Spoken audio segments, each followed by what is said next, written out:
জসিমের কি হয়েছে? কি সমস্যা? তোর ইউটিউব চ্যানেল আর ফেসবুক পেজের কথা বলছিস? ও আচ্ছা আচ্ছা, বুঝতেছি। হ্যাঁ, ভালো কথা। আপনাদের তো বলা হয় না। আমি একটা ইউটিউব চ্যানেল খুলছি এবং একটা ফেসবুক পেজ আছে, দুইটাই খুলছি। এখানে ইলেকট্রিশিয়ান এবং আরএসি মানে refrigeration, air condition, fridge AC service এবং এগুলা যাবতীয় কাজ দেখানো হয়, শেখানো হয়। এবং আমার যে ইউটিউব একটা চ্যানেল আছে এবং একটা পেজ আছে, এটা আপনাদের বলি নাই। তো আমার যে ইউটিউব চ্যানেলটা আছে দেখতে পাচ্ছেন, এই পাশে হচ্ছে ফেসবুক পেজ আর এই পাশে হচ্ছে ইউটিউব চ্যানেল। তো নাম হচ্ছে নিউ লার্নিং ইনস্টিটিউট।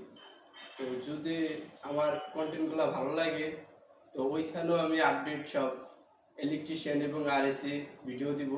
অবশ্যই ফেসবুক পেজে যায় ফলো দিবেন আর ইউটিউব চ্যানেলে যায় অবশ্যই অবশ্যই সাবস্ক্রাইব করবেন। আর জিমের ভিডিও তো রেগুলারই পাবেন, এটা কমন বিষয়।